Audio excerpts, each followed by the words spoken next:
AI family? It is your host, Dante, and your other host, Cal. We're back with another episode. We got a good one here, ranging a few sports on this June 14th night, this Wednesday night.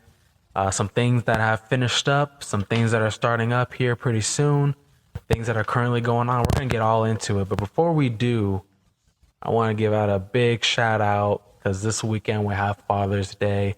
Big shout out to Cal, one of the fathers here, the only father in this podcast at least, but one of the fathers here. All the fathers out there, man, all the single moms, shout out to them playing both mom and father.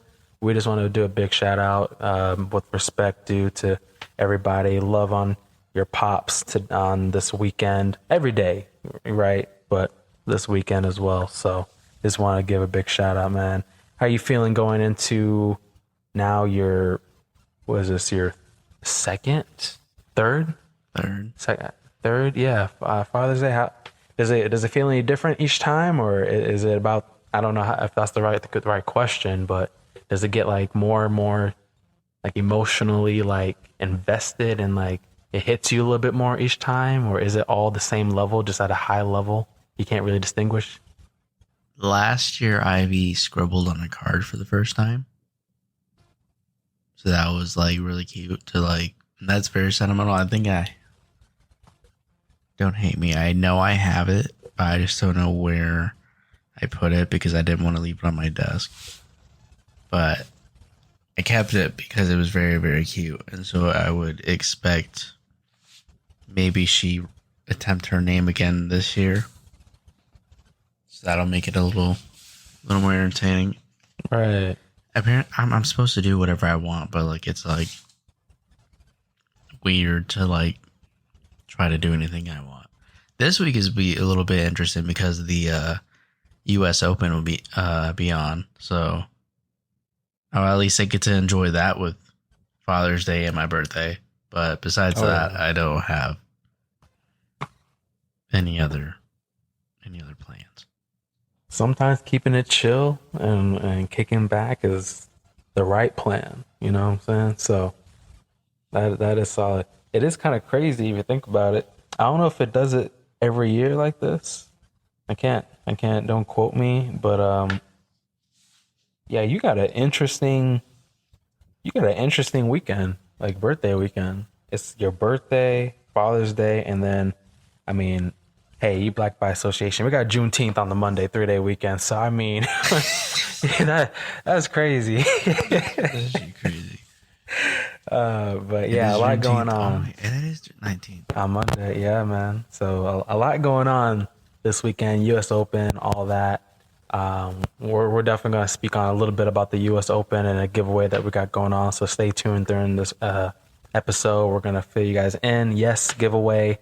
Definitely keep your ears tuned on what we are giving away and how to enter. But Cal, how are you feeling about this week's episode, ahead of time? I know we're always excited, but this one's going to be a little bit different. I don't think people are going to really predict or expect what we're about to come at them with. Well, yeah, because like, as much as I would like to say that it was very entertaining, full with the Stanley Cup Finals and the NBA Finals, I can't really say that it was all that entertaining of anything all week besides maybe baseball. That's true. And we'll just dive right into it. I'll say this as a disclaimer. Big congrats to the Nuggets. Big congrats to the Golden Knights. Unfortunately for Florida, they both took some gentleman sweep. Yeah, big L's for Florida. Let's just call it like we see it, right? This is what we do. We don't sugarcoat. We just tell like we see it. We give respect where it's due, and if things weren't looking right, we're gonna call that out too. This NBA Finals is boring. I can tell you the last NBA Finals that I was bored of, and that was watching. It was the '07 finals, if I believe if that's correct. That was when it was the Spurs versus the Cavs, and the Cavs got swept. They had no business being there. Somehow LeBron muscled them all the way out there, and unfortunately, the Spurs were just obviously a better team, top to bottom, and they got showed out. So, but since then, every single finals has been great matchup, stars against stars, or you got year one guy, you got year one guy, and we got a supporting cast, 1-2 punch, just everything. And even when it was KD with the Warriors and you saw LeBron and it was just him, I mean, those were still entertaining in an aspect because LeBron was bringing it still. Although obviously you knew it was going to be the outcome. So my thing is, I just don't recall watching a finals and I was just not excited to watch it. And that's no one's fault. I mean, the Heat and the Nuggets got there respectively. They beat the teams that were in front of them, and they got there. I mean, that was their job. That's what they did. They got the job done, and they made it. So the only thing is, I don't know if it's just appeal, like the Nuggets and the Heat compared to other teams that would get more ratings. Like obviously we know a Nuggets 76ers matchup or a Lakers Celtics will get a lot more marketing and viewership. Anything. No duh. Yeah. I mean, we all get that. Maybe even the Celtics Nuggets. I think that would have been a better matchup. But something about it just wasn't appealing to me, and it was more so I wasn't at the edge of my seat like I normally am for the finals. And basketball is my favorite sport. I love a lot of sports. I watch a lot of sports, but basketball is my favorite one since I was super young. And just watching it, I was like, this is the first time I'm just not that excited for it. And I tried giving it a chance. I watched every single one that I could. If I couldn't watch it, I watched maybe like half the game. It would be like the second half if I had to miss the first half. But still, it wasn't grabbing at me. And maybe that's because I already knew who was going to win. But even in the fashion, the Heat were disappointments for me in terms of effort. But man, yeah, I just could not get into it, and it just leads me to saying, man, what if the Celtics really just made sure they were on their P's and Q's? What kind of finals could that have been? Because I think they would have put up a better fight. If the Lakers got past the Nuggets, they would have beaten the Heat. It left me with more questions than I did answers. More so on the Heat, they confuse me just on how they make it there. But also with the Nuggets, they're real. I'm not taking anything away from them. It's not like Jokic is not entertaining because he makes me scratch my head how he does what he does. But man, just something about it. I was just like, I feel like there could have been just a better outcome. And who knows? Maybe the Sixers or Celtics came out, the Nuggets still win, but just seemed like we said, we were not amused, and neither was Jokic. And he won, and he did not seem all that excited. That made he it just ready to go so home. much worse. It did. Didn't it not? Oh, Dude, man. he gave no shits about it at all. No like, emotion. Sorry for swearing so quickly, but like it was just. It's probably been the most. I don't know if I want to use the word concerning, but I've been annoyed about it for at least 24 hours. I just don't understand how you're not super hyped in that moment. And I know that like everybody deals with their emotions differently. The way that he was like, he's not excited about a parade. I wouldn't really be either, if I'm honest with you, but he's not excited about it at all. He just wants to go home. Doesn't care about anything else. He lost his finals MVP trophy. How do you do that? Care. How do you bro?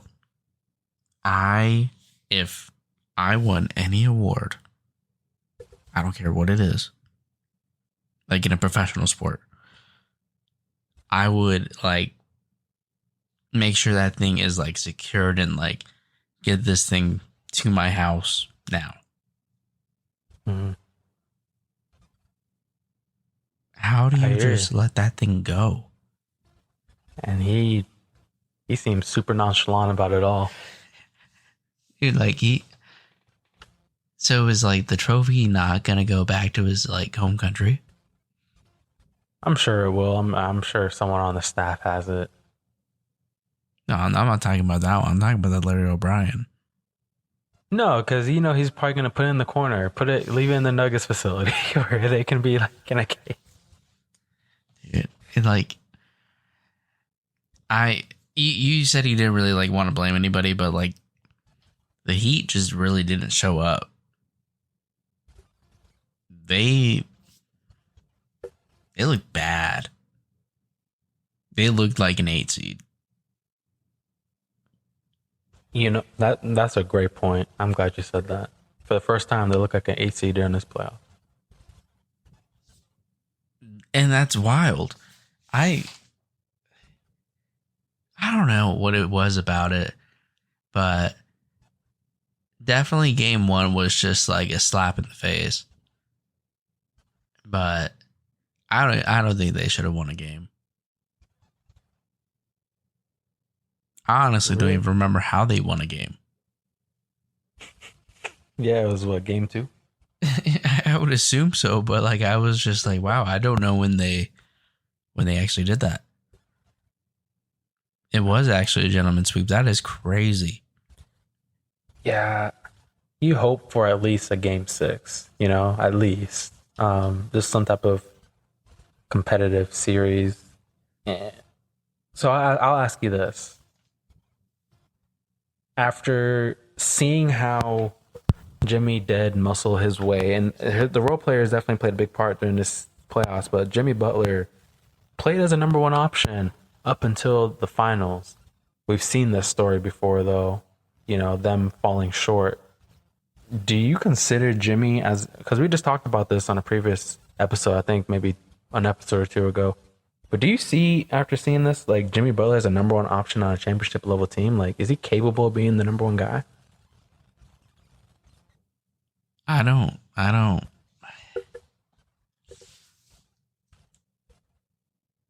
After what happened in the finals, I'd say no. But like, no. Yeah, I'd say no.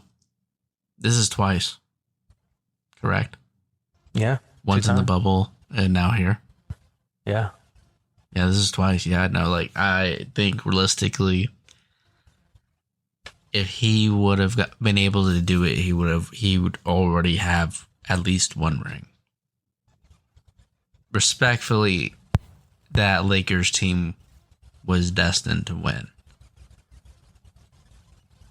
But you would at least think that with how they played every single other team, that they would have shown a little bit more fight in this series. Especially because, like, you look at the road that Denver went down, they didn't necessarily beat great teams.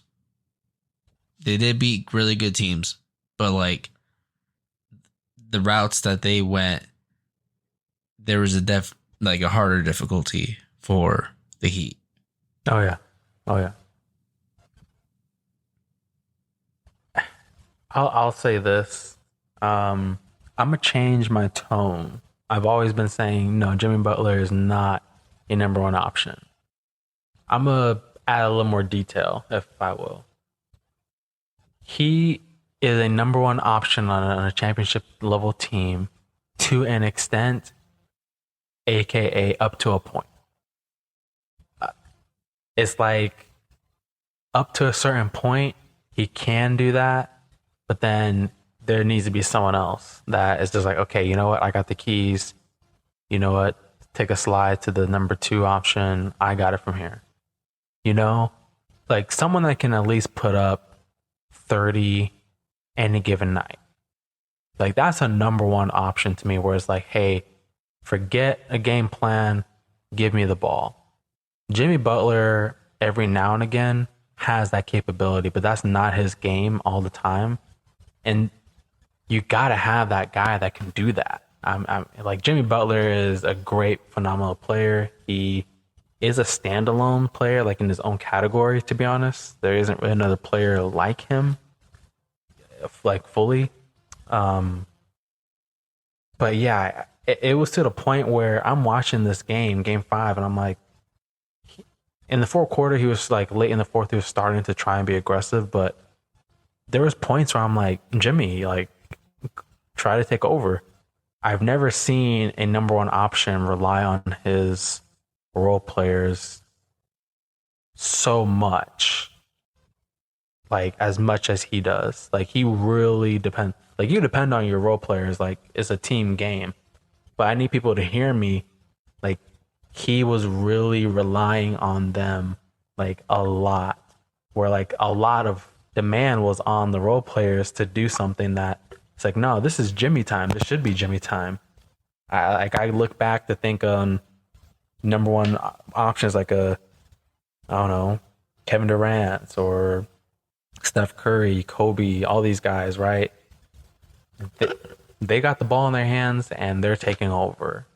It's not consistent enough with Jimmy, and so I can't say he's a number one option. It's only up to an extent. It's really like a 1A, 1B, or just a number 2. I think the Heat, if they want to get over that hump, they definitely got to get a player that's a number one option, like a Damian Lillard. I think he's that type of guy that you could have it where, hey, he can worry about the scoring, and Jimmy can worry about just defending and maybe coming up in the fourth quarter a little bit for more additional help. Boom, boom, boom. But yeah, I don't know about number one option because it's crazy how he even gets them to that point now twice, and being in the conference finals so often is just crazy how they make that work. I don't know how in the world they do it. The coaching too. I mean, it's everything, but without having a true number one option, imagine what they would do if they did have one. I'm just saying. You're just going to keep painting this Dame to Miami narrative. I will until he gets traded. Yeah. Dude, it is. You heard it here first. Oh, man. So, everything you said was right. Like, there is not really any hope to rely on Jimmy anytime until like the fourth quarter, because that was when most of the fight came out.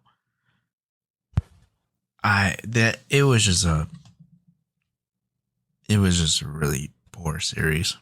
I could say really worse about it, but I had more interest in the Stanley Cup final. So shout out to the Golden Knights. Big shout out. Really, and like this is the only thing I'm going to say about the hockey too. In the last game, I took their money line, and I took I want to say his name's like Jack Eichel. Mm-hmm. He was a captain on like the last team he was on, and he was like the ultimate favorite to score a goal. So I said, well, if he's their captain, he's got to score a goal. Threw like $20 at it. It was like plus 200. It was just double my money. Mm-hmm.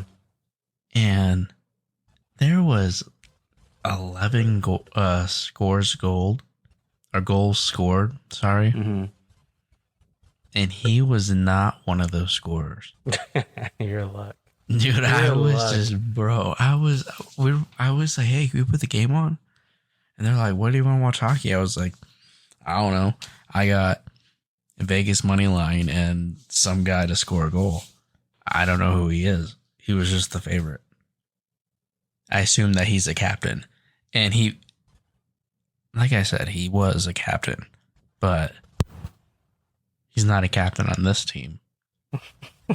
But the real captain went for a hat trick. And so I was like, well, at least I got that part right. But man, yeah. Oh, but yeah, man. that's the only thing I gotta say on it. Congrats to them. and the Oh, yeah, Nuggets. big time. Big time congrats to them. Yeah, they went crazy in that last game. I supposedly, I guess, for the Panthers, one guy was, I don't know if injured or what, but he was out, so that pretty much I killed think he them. just threw it. Yeah, maybe. But it showed because, yeah, the power shifted that much more.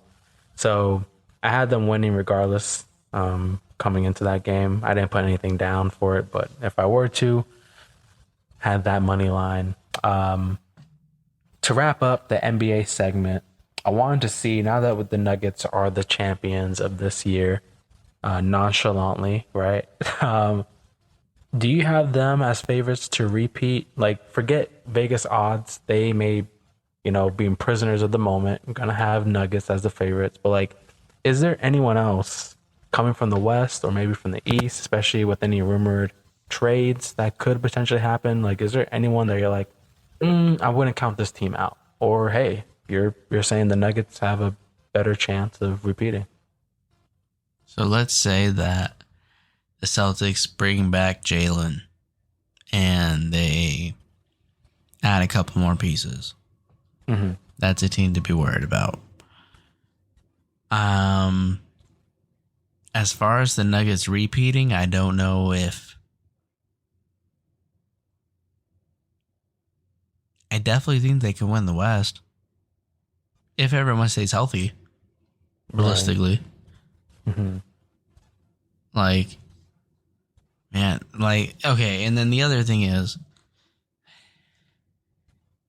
we have to really find out if Jamal Murray's a top 5 point guard or top 5 guard in the league.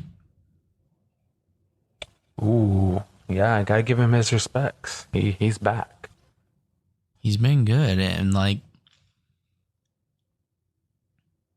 I'll say, like, congrats to him. He really showed out. I really wish he would have won MVP. Finals MVP. Yeah, Uh, respectfully, I don't even. I said, I didn't really watch the series, so like, I can't really make that happen. But like, if I would have show somebody, if like Jokic was just gonna show no emotion this whole time, I would have just been like, Jamal, thank you. yeah, Jamal probably would have showed more emotion. I think he did show more emotion actually, but stats wise, it was Jokic's favor. But hey, Jamal definitely brought it. So you couldn't argue it. But it's gonna be Jokic's his to lose, right? But Jamal, hey, they could have split that or shared that trophy. He came to play. He showed up. The gnarliest. I have never seen a court burn. I know, on a hand. I've seen a Well, court. I I've never, had a I court never burn. seen it ever. Oh, never. Yeah, it hurts, bro. I was respectfully, I've never. I think I played organized basketball when I was like 5, but like I've never seen that. And then seeing it on his hand, I was like, bro, yeah, was it a shooting hand? It was not a shooting hand, right? it was his left hand. It was his left hand. Yeah. Still, Yeah. I mean, like, he can work with his left hand, but like, God, that was brutal. Yeah, court burns hurt. I've only gotten it on like my knees, or like if we're sliding in a way. But yeah, it hurts. It was different seeing it for him. I've never seen someone get a court burn on their hand, like the palm. That looked different to me. So he was really sliding hard. That impact, and I don't know what play it was either. I can't determine how that Bro, went. like, But yeah, like I was yeah. like, when did it happen? Like, there's just no way that like overnight. That's just like, well, I guess overnight that's what it could look like after some healing stuff. But like right. it, like but like it was just like, wow, like when like there's no way that you just didn't look down at your hand and like some of that stuff was just gone. A piece of myself is gone, right? Yeah, it's pretty gnarly, right? But Yeah, it's just one of those things. Yeah, it's something different, right? Probably one of the highlights of this. Thankfully, it wasn't a shooting hand. He will still be okay, as how he did when he wrapped it. He would just have to. It wouldn't affect. It won't affect your shot or you dribbling. You'll be able to get past it. And from his story, I don't want to veer off too much on the topic, but from his story, he's definitely dealt with a lot worse in terms of what his dad put him through, like torture, like pain tolerance drills and exercises, like doing squats with hot tea cups on your knees, and What? keeping those balanced. You didn't hear about that? Bro, I gotta look. I'll look that up after we're done. But like that's Yeah, absurd. yeah. So look up Jamal. So for those that don't know, look up Jamal Murray's like childhood workouts. His dad put him through a bunch of like Is there a brutal video? workouts. I don't know if there's videos on this, but Okay, he did. I He just was did like okay, a okay, okay. I was yeah. He like, just bro, I was like, did. if there's videos of this, I was like, I'm pretty sure there's a 3-letter word that would be knocking at his door. But yeah, Jamal just talks about it like it's nothing, and he just did an interview with maybe might have been Malika Andrews or somebody, but yeah, he was just talking about it and just saying, yeah, I did this, and my dad had me do that, and so like it was all for the purposes of building up like a callus to pain. Like it was pretty much hardening him in a sense and keeping him like razor focused, like sharp. So yeah, I He's gangster. Don't get me wrong, but that's. pretty crazy, right? Yeah, I I don't know can't. if I don't know if I get like I don't like think I can even think about doing that with Ivy. That's Is crazy. I yeah, respect it. Don't get me wrong. Look where he's at now. But yeah. I don't know if I can do that to my own child. They'll just hopefully you make it to the pros one day, son. Yeah, with all Otherwise, this you are work. mentally fucked. Like that is I mean, crazy. he's trained to be an assassin at this rate. I That's mean, what I'm saying. Like, wait, what if basketball doesn't pan out? What are you gonna do? what was all that training for? Yeah, man. Yeah, I don't know if I could do that either. I'm actually, I know I couldn't. I mean, that's a little much. But hey, it ended up working out. He is mentally fine for all we know, and yeah, he's all good, and he's now a champion. So happy for them. To answer the question as we move forward, man, a lot of changes with head coaches, so it's making me kind of iffy. But I'll throw two your way. One's a hypothetical. One I feel pretty good about. Um, I'm gonna go on a limb and say if the Phoenix Suns are able to get the right supporting cast, they're right there with the Nuggets, in my opinion. The thing that killed them was not enough depth. So if they are able to get some depth around Booker and KD, I believe that they'll be right back in the mix and on the hunt. I think the tough thing to do is to repeat. That's not easy, especially when you're the hunted. It's a lot different next season. It's going to look a lot different. People are going to be circling their calendars against them. The hypothetical that I have will be the 76ers. There's rumors that just came out today that Bradley Beal getting traded to numerous places, and one of them I saw was the 76ers. I like to think that potentially Harden might leave.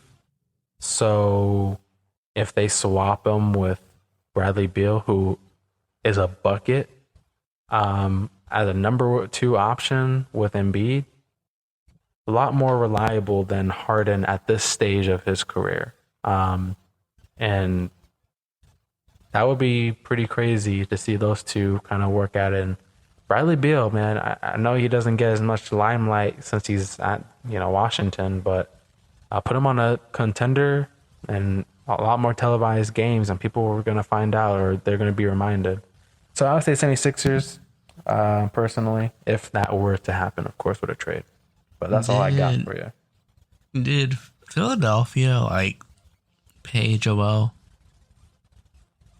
They've already paid him, yeah. I don't know how much like a longer lot? they have on his deal. It was a good amount, yeah. I think it was for a good while and really good payday after his rookie deal was done. I'm just like blown that he's still there, but they have something good with him, right? Like he's not. He's obviously an MVP. He's not. He's not a scrub, but it's always the supporting cast that they give him that just doesn't pan out, or respectfully, he gets injured at just like the very worst time, and really, it just makes the whole franchise look bad. But with the whole Bradley Bill thing going on, that's actually a really good landing spot for him, because especially if James does move like everyone expects him to,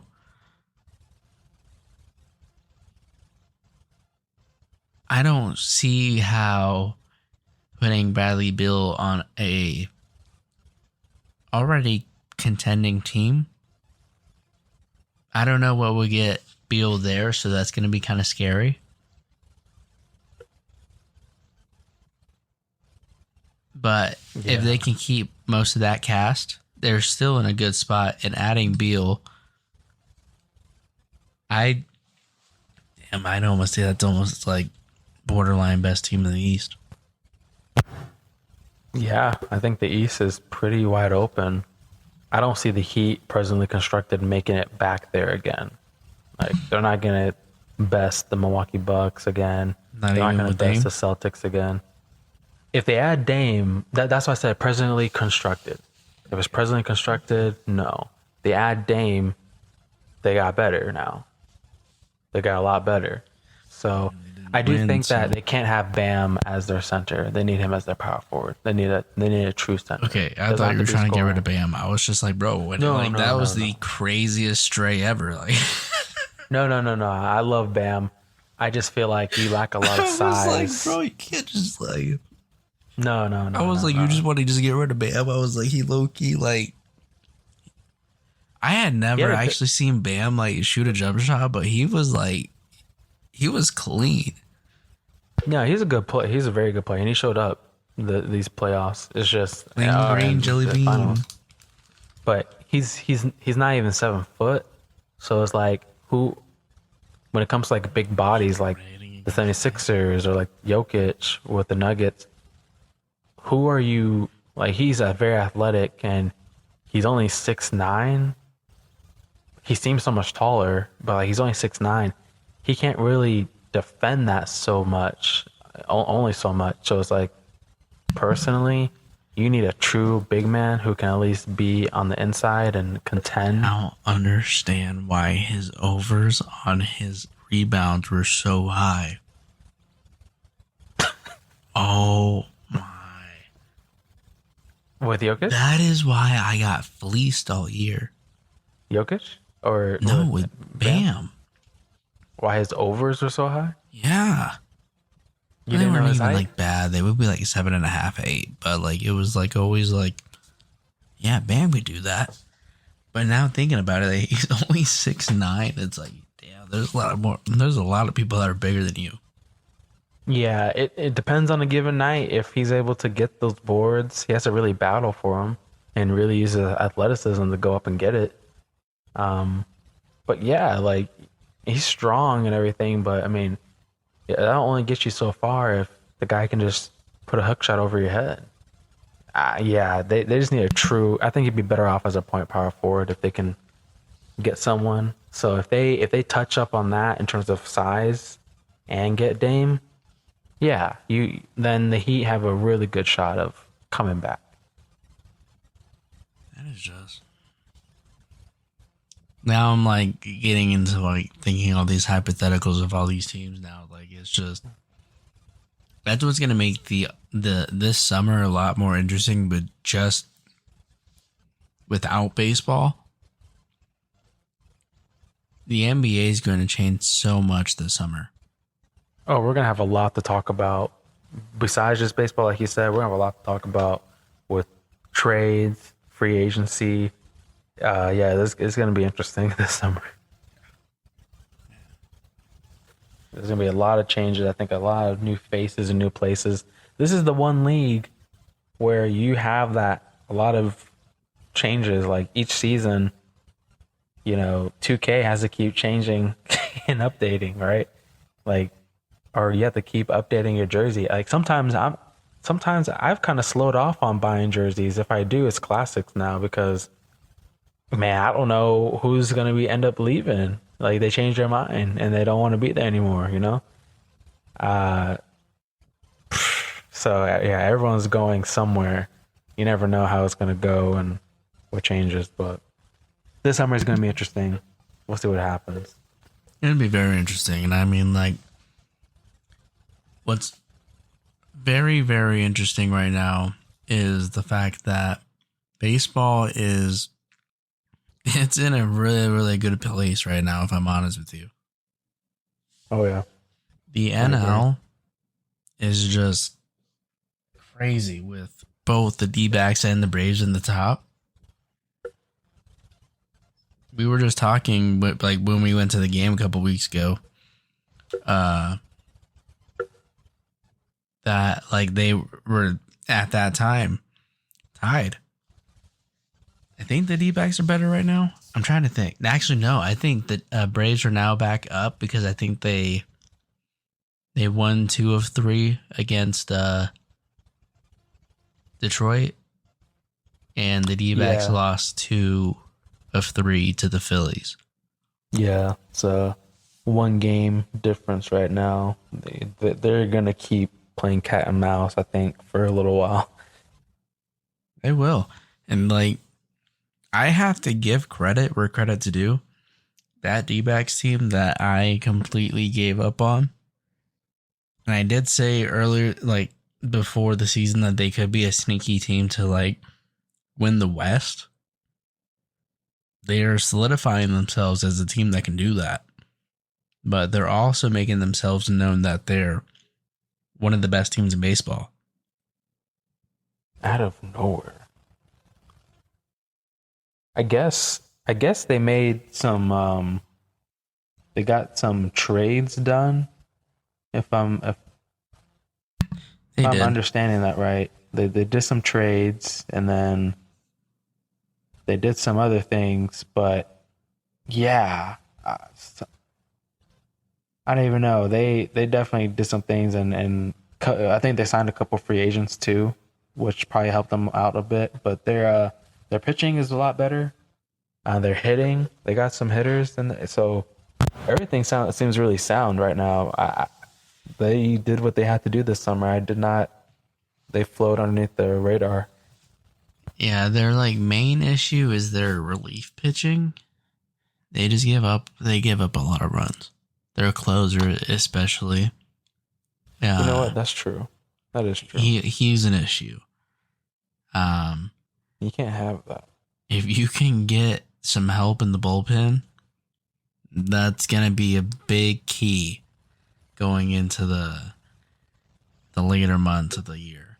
But it's going to be very, very interesting as for them.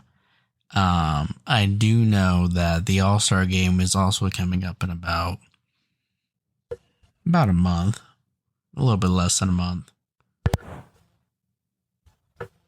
Not gonna lie to you, I still hate fan voting. Man, fans ruin everything. They do, but they haven't necessarily gotten this one wrong. And I feel like baseball, it's a little bit better, but I feel like there's just like, can we just get a reveal of like who you think is like the best players in baseball? As a league, you can't just you can't identify the best players in your sport. Because the eye test for sure. You know, Ronnie is leading the West as of the last time I checked. and Shohei is leading the AL, which is Shohei. crazy because that's definitely right. They're the best two in their respective leagues. Ronnie has more votes than him, though. Really? Yeah. Last time I checked, I think it was like Shohei was at like 900, very high 900,000, and Ronnie was over 1 million. Okay, so it's still not too big of a gap. Yeah. It was like big dub, but you know, with how I'm more interested to see, because like I'm a big home run derby guy,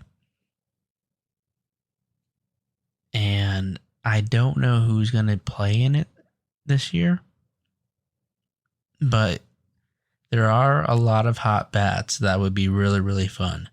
And I hope Ronnie does it again. I don't know why. And I know that people get into like, oh, it ruins your swing. I feel like it really doesn't. It's just batting practice. The time thing, I think they need to take it away from. But that's a episode for later. Time swing. Yeah. I don't know. I guess it depends on flow, like what they're accustomed to. Hopefully it's not too fast. But I get it. They're probably not trying to make it. They're trying to make it competitive, so maybe that's why it's timed. But yeah, I kind of speed it up. But it's like, I don't know. It's like the 3-point contest, but it's like, I feel like it with the shooting motion, it can be rushed, but it doesn't necessarily need to always be rushed. I think that's like with anything, right? If you're doing something repetitive, but you're being timed, you might rush a little bit with a few of them just so that way you stay on schedule, quote unquote. That's right. And so I think it's relative, but I think they know that going into it. They're professionals. They'll be all right. They'll be all right. And some people have it where, hey, they might be rushing a little bit, but their form or the results still ends up coming out looking good for them, right? So I think they'll be all right in the long game. Yeah. We were talking about some change, and we have brought it up before that the Oakland A's are on their way to Vegas. As of late, their fans have done a reverse boycott. And for those that don't really understand what I'm talking about, instead of not supporting the team and just not going to games because there is nobody going to their games, they have put 27,000 people in that stadium the past 2 nights in a row. Just to, and it gives, everyone keeps comparing it to Moneyball. And like, if you don't know Moneyball, we'll get into that another day because it's a whole story in itself, but it just makes the Oakland A's who they are. Just broke franchise that's done everything to scrape by, but it has always been a farm team for mostly the Yankees, but every other team in the whole league. They've had all these people show out. It's been really, really nice. They were on like a 6-game win streak, or no, they were on an 8-game win streak. It's crazy. That is crazy. They got them up to 15 wins. But sorry, that was messed up of me. Congratulations. But the fans being out there and for them to be chanting "sell the team," it's crazy because like they're moving to Vegas and like they plan for that to happen in 4 years. So like you either have to be here for 4 years or you're like gonna have to deal for the next 4 years of all these people die-harding over your team. but also dieharding over you selling your team. I don't think you want to be in that kind of situation. No, you don't. That's interesting for them to show up just to say all that. And it is. I mean, like, how? That's more reason why they're leaving. I didn't mean to cut you off, but that's probably more reason why they're leaving. Well, like, in my thing is like, in this, and like, I understand how their owner has been. Like, he's just always been like, who can we get for cheap? Who's our farm guy that we can bring up and that we don't have to pay? He's always been that guy. But at the same time, you would think, and I think I can respectfully say this about like the Warriors. Let's show out for our team. Let's support our team so that there's more revenue for our team. So that maybe we can go get these players. Now, they've always had the track record of like going after the low budget guys, and I think that's kind of just why everyone always counts them out. But realistically, you would think if we show out, they'll do something about it. And if that's, the reverse boycott thing just kind of blows my mind. But like, I fully support it and understand it. But at some level, I'm kind of just like, you guys could have just showed up to more A's games and just been diehards, just like Browns fans. You know? Yeah. Houston fans, they're pretty diehard down there too. You know, like, you have bad franchises, but you still have the fan base. Yeah, something in that Oakland air. It seems like every team that had the Oakland name, Oakland Raiders, Oakland A's, or had their home games at Oakland. So Golden State Warriors at one point before they moved to San Fran. Something about Oakland, every team is just getting out of town. And I don't know if there's just one common denominator in all of that between spanning across 3 different sports. Now that pretty soon Oakland won't have any teams over there. That has to say something. I had never seen that before, where every team in a city is evacuating. That's so odd to me. And I don't know if we've ever seen that before, personally. I'm trying to think, because like, as of late, you have St. Louis Rams going to LA, but like, you're right, like multiple teams, no, from different sports. Yeah, from like all that's different sports. Yeah, that's a tough look, and like that's kind of where I'm tied up, because it's like most of the issues with the Oakland Coliseum is the fact that it's so prehistoric at this point that there's all these like safety hazards that like people like point out, but it's like, it's okay because it's an old building and they're just not going to renovate it. I think and I have to give a shout out to Ricky Henderson, like greatest day ever. For his name to be on that stadium, I would be borderline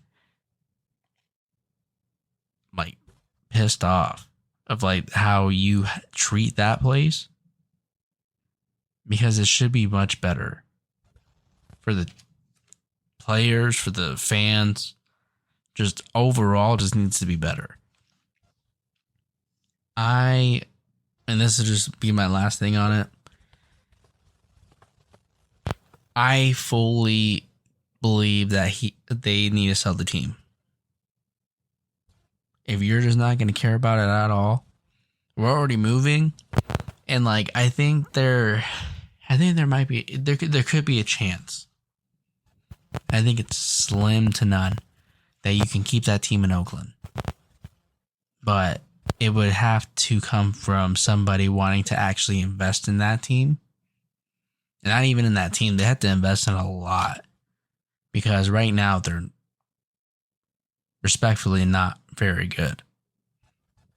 But for how bad they are and from them like wanting to move, like they have so many storylines around them that I really feel bad for the team.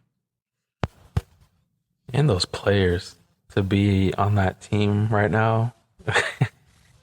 I can only imagine being a player and having to, put on that uniform and go out there. I mean, it's distracting and it's just not a good look. I mean, hey, right now they're hitting a little stride of their 8-game win streak, but I don't know.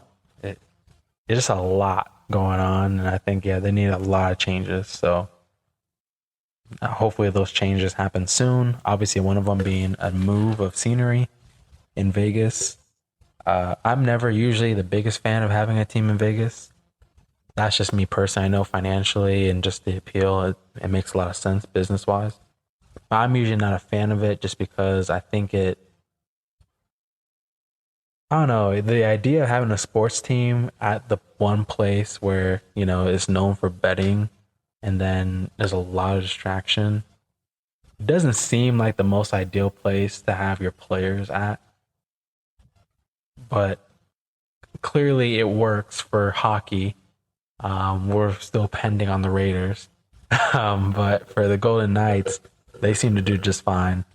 I'm looking to see if that follows suit for other Vegas teams in the future if it works out for them. But I think if they went anywhere, I think it's just a good change of scenery for them just to get out because it's not working out. But do you think they keep the same name or you think they update it? Like Las Vegas A's? Like, I don't know if it has a ring to it. It doesn't actually. I don't know. I hope they keep the name. If they don't, that's going to be even more disappointing. And I think that'll really, really get the Mays fans mad. I just don't.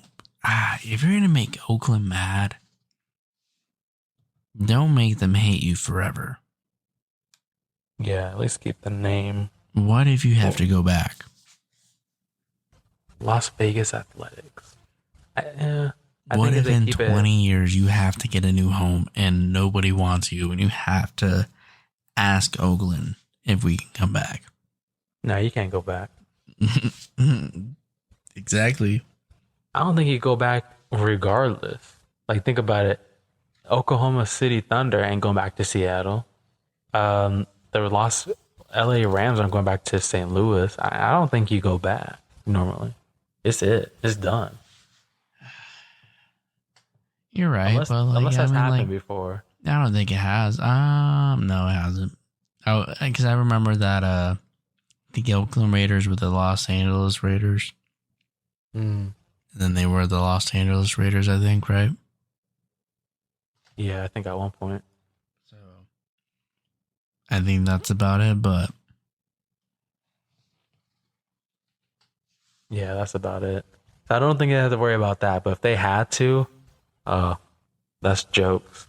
That is jokes. Now let's get into a shift here. NBA's gone. We got baseball, All-Star game coming up. But there's something smack dab in the middle of summer that is gonna hit everyone's ESPN alerts, timelines, just everything. For those that don't know, ladies and gentlemen, we got a fight July 29th. Boxing fight between Terrence Bud Crawford versus Errol Spence Jr. Now, if those names are foreign to you, I highly recommend you recognize those names pretty soon. Definitely search them up. Definitely go on ESPN Ringside on their Instagram page. You know, you kind of keep up to date on things of that nature. If you're interested or curious, reason why is because you're gonna see an old school fight, pretty much. What I mean by that is you're gonna see two guys that are undefeated. I think combined there is roughly 55 wins, no losses, and right around at about 40 KOs combined. There's 4 belts total on the line. And whoever walks away from this fight as the winner will be the first ever in history a 4-belt undisputed welterweight champion. So that's a lot of words I just said. 4-belt undisputed welterweight champion. That's never happened in the sport of boxing. So we've had many different great matchups, right? In boxing through the years. With Ali, you got Mayweather, you got Pacquiao, you got Canelo, you got all these big time boxers. This one is one of those fights where it's like, yeah, this one can go down to the record books. This one can go down in, you know, this generation's or this era like fight. Like this one, if you thought the Davis and Ryan Garcia fight was all that, like heading into it before we saw the results of it, of course, this one should get twice as much hype. Like this one is like and not to diminish anything between those fighters, so please don't take it that way. This is the fight that should get all the hype. That fight, those fighters, respect them. They're good, great. These two are just on a different level, in my opinion. Gervonta Davis is great. These are different weight class, of course, but this here is the fight to see. So if you're familiar with boxing, you already know what I'm talking about. If you're not that familiar, but you're curious to at least look into it, I highly recommend it, because you'll see an old-fashioned fight where these two, you're going to see two professionals really be tactical in the ring. And they're powerful shots, evenly matched, in my opinion. There's no wrong answer. You can go either or, to be honest. July 29th in Vegas. I really wanted to go to this fight. That's how good this will be. But tickets are crazy. It's got to make sense. But yeah, you when we were talking about it a little bit before we started recording, but and we have like a little snippet of a recording. I don't know if we'll put it in here or not, but we were just talking about the ticket prices and how expensive they were, and I was just like, dude, this is crazy. But like hearing what you have said about it now and like what's on the line and like everything like that, it is a mega fight. I've watched a lot of Canelo fights. I've watched a lot of Mayweather fights. I've watched a lot of Pacquiao fights. Besides that, can't really tell you much else about it, but like if this is something that's like about to be like a historical event, I feel like I'm gonna have to watch it. I recommend it, man. Even if you're not familiar with them, you know, like their game, just know these two guys, it's been contract negotiations for the last year. And it at one point almost didn't happen, where it almost fell through, but they luckily were able to just make it happen. And so, man, boxing is back, man. Boxing is back. I mean, we've had a few matches this year where, hey, they're actually, because the whole notion, the only thing that really went against boxing's favor is people will fight fighters that were out of their prime, or it was like years later, and it's like, we wish we would have seen this years ago. And now the shift of focus is, no, let's just fight now. Like let's do this now. They're not afraid anymore to just put their record on the line or their belt on the line, because it makes up a legacy instead of you waiting 3 more years to kind of let them get worn out more, or they're broken, or they're out of their prime, they're older. Like, no, they're fighting now at their tip top of the best that they've been, and I appreciate that. So there's been quite a few this year alone. So I think 2023 really put boxing back on the map. And this one at the middle of the year for it. This one's a historical fight. I'm glad they finally got this one in. If you don't watch boxing, I recommend try to watch this one. Cal, man, I'll pay for the pay-per-view and you can come over and watch the fight. Yeah, man. I was like, we Get your might have to popcorn. get together and watch this, because I feel like it's gonna be worth talking about at least. But like the contract negotiation thing's almost falling through. That's kind of crazy, because it's like, how is that? How are you guys just gonna walk away from that? But at the same time, it's like, if the money's not right, the money's not right. And I could also only think that it's like, hey, we're putting both of your belts up against each other. It's like, Yeah. do I really want to do that right now? Yeah. You know? So many factors, bro. And, I'll like, end off with this. Oh, go I ahead. get Go that. ahead. No, well, like, I just, like, if let's say they fight and one guy wins and then they have a rematch. Is the rematch for the 2 belts, or is it for all 4 belts? It's for everything. Yeah. Yeah. You know what I'm saying? I I'd be like, all right, you beat my ass, but here's your 2 belts back. You don't deserve my 2. You only beat my ass once. Nah, man, you get everything. That's crazy. I'm glad you mentioned the rematch, because they have a clause in the contract saying whoever wins, however way it goes, there's automatically a rematch. So there's a rematch regardless. So we'll see this twice. I'll say some this. generational stuff. This would be crazy. This is crazy, man. And if one of them ends up winning twice in a row, I mean, you're at the top, like that much more. When it comes to contract negotiations in the sport of boxing, there's so many factors in it. I mean, money's obviously an obvious one, and there's a lot of promoters, trying to come to agreement. It's kind of like a bunch of attorneys, and they see things that they don't like and some stipulations, and they're trying to, that's really all it is, all in the same room. And but not only that, it could be weight. It could be maybe a rehydration clauses that some fighters that are lighter try to put on the bigger opponent. I don't believe there's any rehydration clauses with this one, because there's no need for one, really. I think these two respect each other to not have to do that. I hate rehydration clauses, but I understand it at the same time, but I just don't like it. You're gonna have to fill me in on what that is later, but Yeah.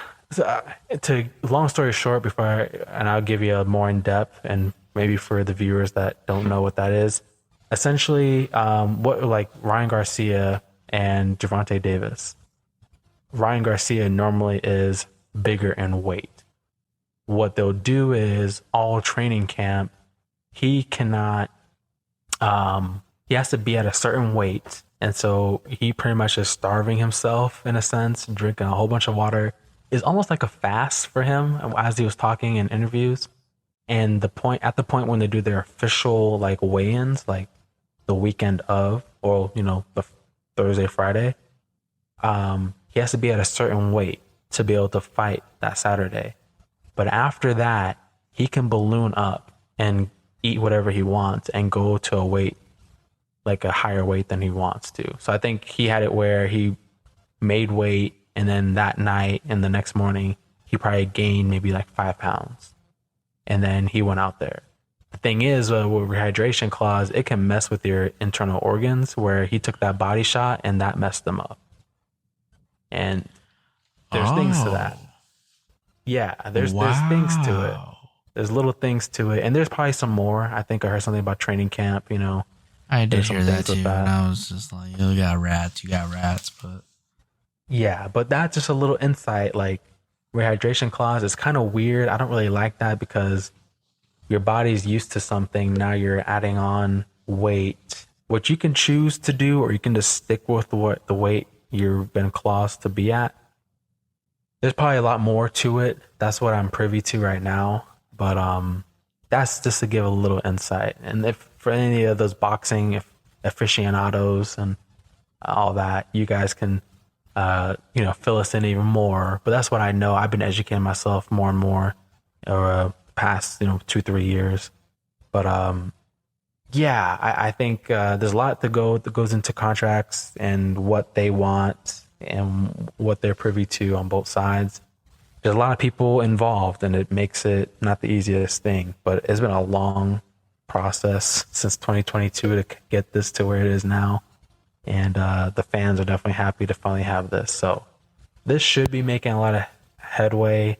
I hope that people really appreciate what they're about to, the gift that they're going to be given. I'm hyping this thing up because these are two dogs.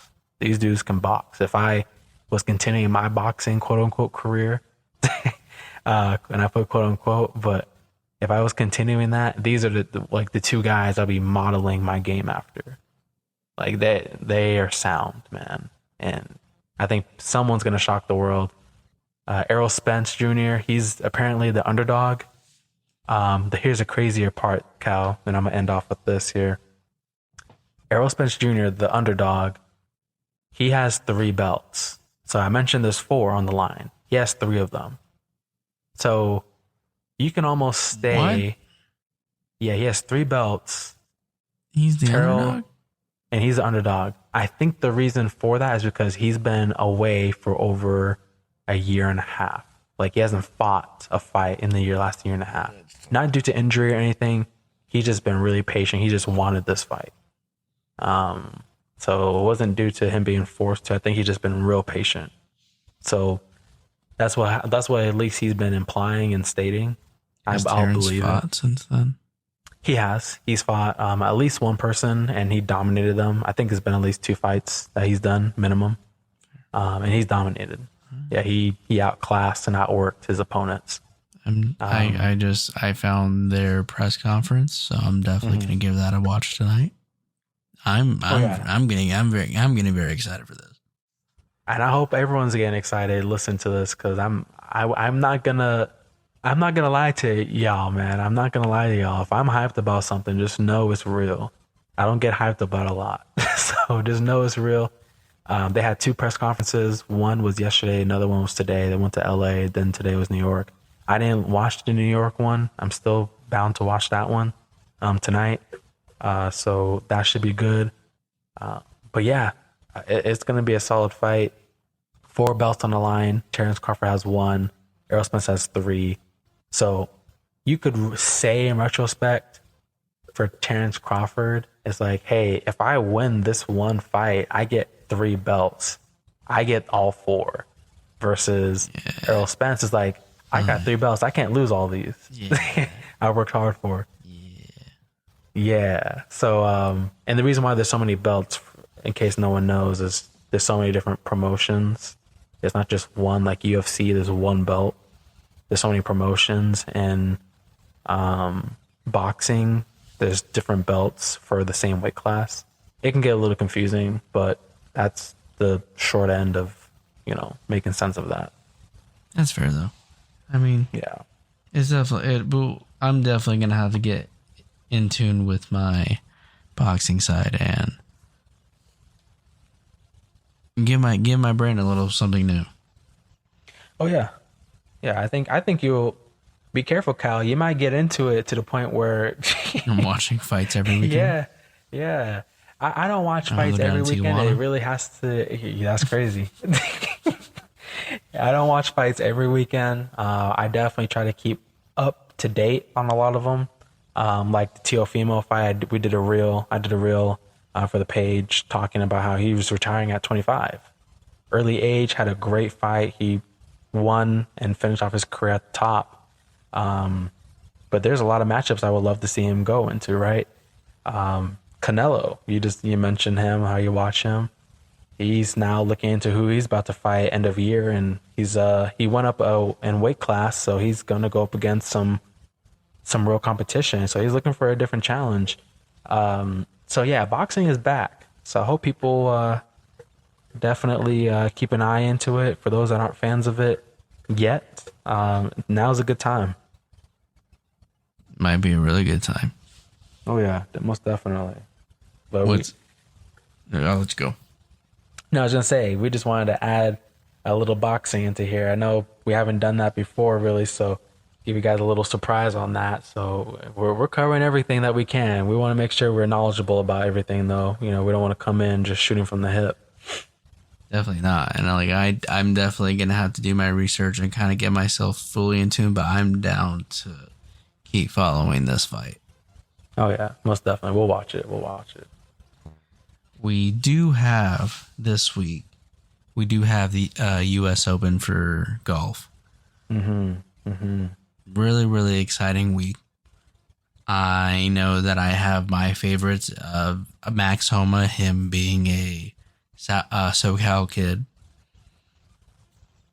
I will say that when we've talked about it a lot, the U.S. Open is a very, very hard tournament to play. Usually is one of the most difficult courses ever. They have a 75-yard par 3 and then like a 300-yard par 3, which, like, for those that don't golf, that is 2 very, very hard shots to get into the hole in 3 or less strokes. For all you golf lovers out there, we did do a giveaway for you guys this week. Just to show our appreciation. You guys have been killing it with the viewership. We have a JBL speaker and then a dozen premium golf balls from TaylorMade, specifically made for this tournament. Very, very drippy. But this tournament has just been crazy over the past few years that I've watched it. And last year we had Matthew Fitzpatrick win it, which he had won at that course for an amateur event. And so hearing all these different guys that played here in college and hearing them talk about it, a lot of them are favorites, like Scotty Scheffler. Brooks Koepka is one of them as well. And then my guy, Max. I got Max at plus 3,000. I think anybody can win this tournament. And we'll just have to see where it goes. I do know that I showed you a video of like one fairway. It would land in the middle and then go straight into the rough. Weirdest thing. Which is like very ass backwards. We were talking about how you should be rewarded for being in the fairway, and you're not. And that just goes to show how different this course is. I mean, I always knew, and I had to ask you just to make sure if my memory serves me right. I've always heard and knew that for the longest, this course for this tourney is probably the most difficult and the true and tested course. So if you win this one, it says a lot, right? But I guess seeing that visual of that video showcasing you get right at the center of the fairway and you easily don't get rewarded, like it's automatically you kind of put yourself actually in a bad spot. It kind of makes you wonder, like, okay, you kind of have to change your strategy a little bit, your placement. I mean, it's just weird. I've never seen that before out of a course. Usually, you're rewarded. You're not given a consequence for getting it where you should normally want to get it at. So that's something that, and I'm kind of curious now. Is there any other things on the course that's a little out of the norm? So I'm trying to do my research to see what else The rough that is course has to bring. extremely long, and like you toss a ball in there and you cannot see it. Some Lost it. players have said that the sand is very, very soft. And so if it's very, very soft, a ball could easily kind of get stuck in the sand. So there's going to be a lot of factors this week. And it's going to be a very, very, very, very long week for everybody. I'm very excited I get to watch every single day from home. And for those that don't know, when does the U.S. Open start officially? It will start when you guys hear this episode. It should be on roughly now. This episode should be up at like 9:30 in the morning, so Arizona time. So it should realistically be going on, if not jump starting at some point. But for those listening like early with this being released, flip those channels if you can. I'm definitely gonna try and catch a few of these as the week goes on, just to kind of see the terrain and the challenges that's being brought up. I know some of the commentators will, I'm sure, talk about it, and I'm just gonna see how the placement. Like usually when I'm watching golf, you usually get to kind of see how the ball may land and then roll, given, the terrain, is different at every course. But I'm going to really be paying attention to how this one goes in the sand and just little details. I'm just really going to see if there's anything that I catch that's just different than the norm. Because I think we're going to see quite a few things. So whoever wins this one, big kudos, big kudos. Yeah, and for those wanting to enter into that giveaway, head over to our Instagram at athleticintel.pod. Follow the Instagram. Comment 3 friends that you think that you'd beat on this course. Repost us and you get a free extra entry. We've gotten a lot of entries so far. I think we're about like 25. I think last time I checked. It's been. I think it's at 35. Is that 35? I was like, I know. Maybe a tad shorter. It might be like 30, 35 now. I honestly, I turned off the notifications finally. Because it's been buzzing. Yeah, it has been. Yeah, man. You get in on this giveaway. I mean, honestly, the more support that we get on it, the more we would want to do another one for you guys eventually. So. Yeah, we just want to give back to you guys. I mean, who doesn't like a giveaway? And it's free. I mean, and we want to definitely tie it into events that's going on, things that are hot right now, trending. And so this U.S. Open, I think, was a really pristine time to definitely do this. The golf balls are really cool. I definitely, if you end up using these golf balls, try not to lose them. They're really cool. Yeah, pretty damn good. Yeah, and a speaker, man. I low key need to get a speaker. So y'all gonna get yourselves one, and you'll enjoy this. So definitely enter. It's not too late. You guys got a few more days to definitely enter to win. So it'll end on the 17th. The winner will be announced on the 18th on Sunday. So definitely get on this. Now that it is Thursday, as you guys are hearing this, it'll be Thursday. So you got a few more days. Easy steps there. Try to get yourself involved so we can potentially pick you as the winner, and we announce that. Yeah. And honestly, guys, I just want to thank you guys for the support as of late. You guys have been really awesome. We also got to 100 followers on Instagram. Whoop, whoop. That's a good milestone for us. Dante and I have talked about it off recording, obviously, and we're both in the same page. Job's not finished. Got a lot more to go. I think my first comment was 500 next goal. You know, Straight up. yeah. So we're definitely happy. We appreciate the support, but this is just the beginning. I see us having such a big following, such a big community, bringing everyone together from different sports. You know, whether it's boxing, basketball, baseball, golf, football, you name it. Tennis doesn't matter. We're trying to bring everyone together, and we can talk and all types of things. So we're looking forward to it. Just seeing where things take off and how fast. I can tell we're hitting a stride right now, and we've been pumping these videos out weekly. You know, we've been consistent, so we're trying to provide to the public.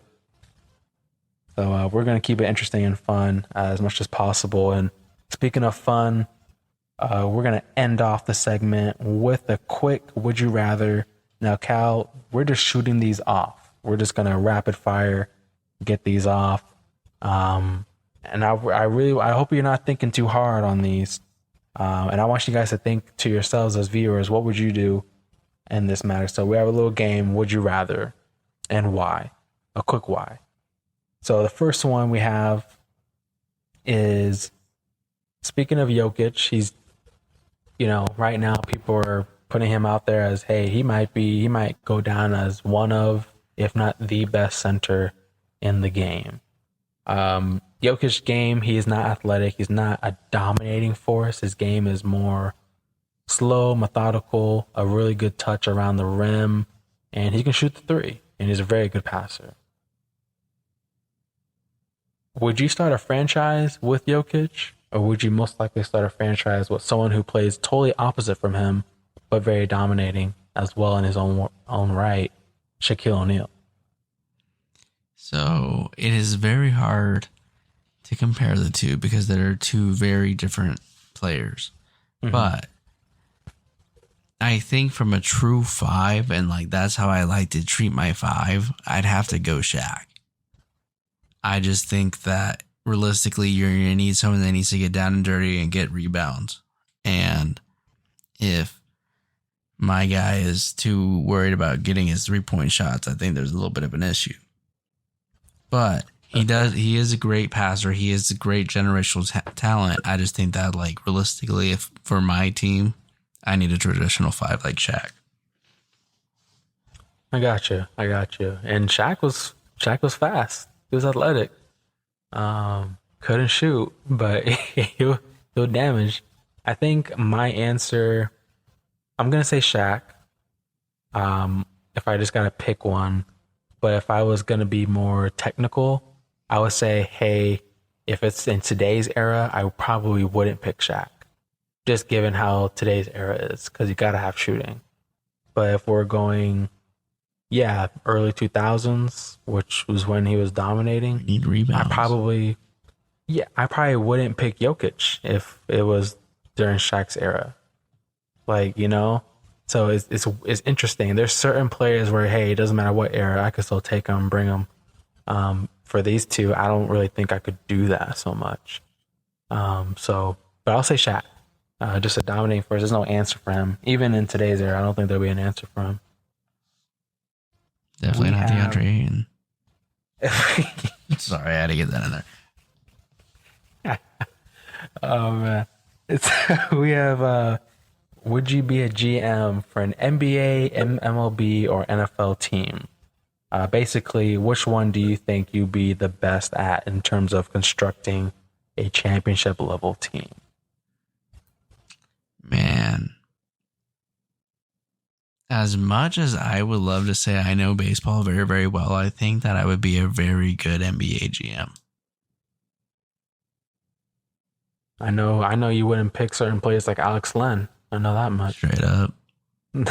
Worst 4th overall pick ever. You know who we could have gotten in that draft? Giannis. Tell him. Giannis. Ooh. Giannis. Think about that. Realistically, we take his career for how it is. Phoenix should have a ring. So, with Devin Booker too, man. Damn, I didn't even think about that. But yeah, with Devin should have a ring. Yeah, he shouldn't have stripped the Suns of a ring in 2021. Crazy. Yeah, no, I would definitely be a better NBA GM than most people. Okay. My answer is obvious. It would definitely be NBA GM. I think that's my best knowledge of definitely scouting. Which players and player chemistry and different play types to match make to add on to the team. But I'll tell you this though, if I wanted a challenge, but I would obviously know what I'm doing, I would be interested in doing the NFL one. I would be very interested in doing creating an NFL team. I find myself all the time ridiculing GMs and owners when they make their draft selections, not focusing on points of emphasis that they need to focus on or trades. So I guess for me, I always see something that I think could be paired up or fixed or needs room for improvement in a certain position. And I find myself doing that. So wouldn't be as successful as an NBA GM, but I think I could definitely try to at least fill the gaps for a team. So for the NFL. Now, last but not least, we got the draft. NBA draft is coming up here pretty soon. NFL draft already happened a few weeks back. It's only right if I ask this. Would you rather be drafted in the later rounds on a championship contending team or be drafted top 3 on one of the worst teams? So the selfish part of me, I want my bag, so I want to get drafted early. But I would hate to go to Houston. Hate to go to San Antonio. I'm not getting put into a Dame situation, so I do not want to go to Portland. In this draft alone, I'm so excited to be on a contender. But I understand why people would want to be the best in their class. But I also would love to learn from the best in the game, even if that meant getting drafted later. That's true. That is true. So which one are you picking, man? What do you rather? I'd rather be drafted later. Later, okay.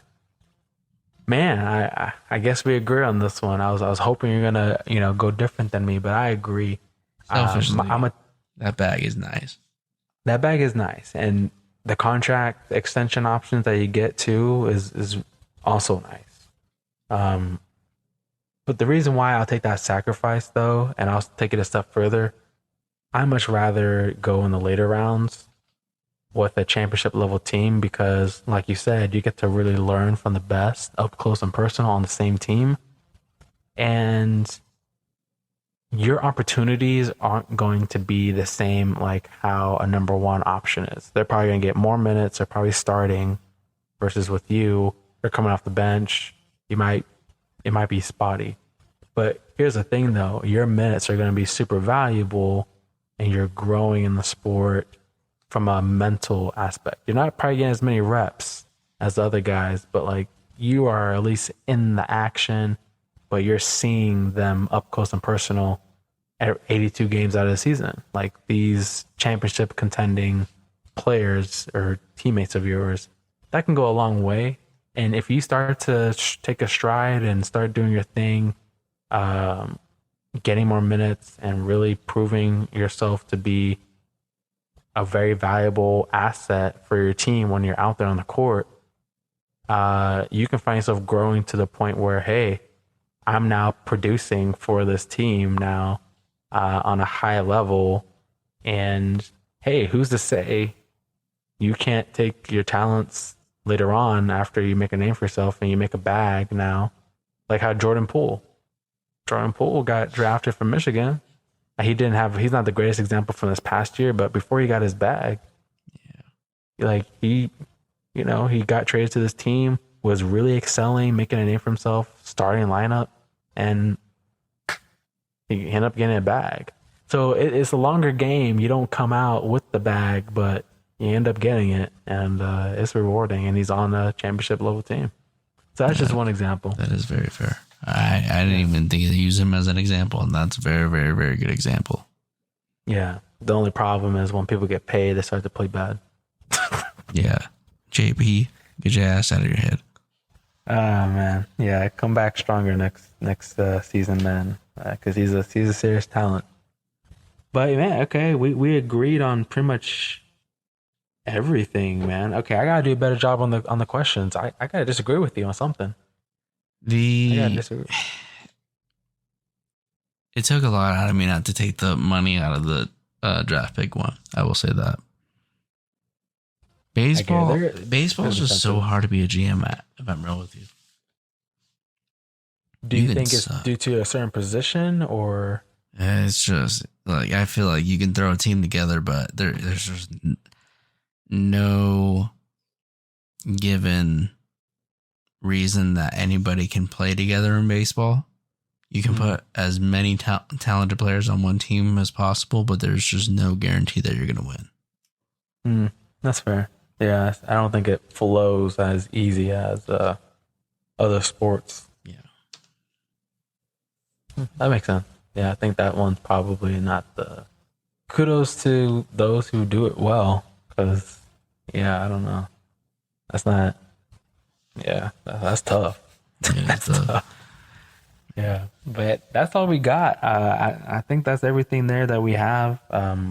Really interesting episode. I hope you guys really enjoyed it. We want to shake it up, do something a little bit different, add in some key things, and a lot more baseball coming up. So for you baseball fans, we have a whole summer of that, and obviously some more boxing. So an NBA free agency news, trades. I mean, we're still gonna get in line with it. NFL coming up down the line. That's gonna come by sooner than we think. So. Hey, we're gonna keep giving you guys news on a weekly basis that we end up coming across that needs to be talked about. Yeah, go check us out on our socials. Go follow us. We've definitely been way more active as of late. We'll definitely hit a lot more. I don't want to call them not serious topics, but like a lot more daily topics on the socials. So go give us a follow on Twitter, Instagram, TikTok. Go subscribe on YouTube. Please give us a 5-star review on any of the platforms that you listen to us on. We'd greatly appreciate it. It helps us a lot more than you guys think. Oh yeah, 100%, 100%. We appreciate all the love and support. Yeah, we love you guys. Shout out to all the dads out there. Without saying it out, we will see you guys next time. Peace.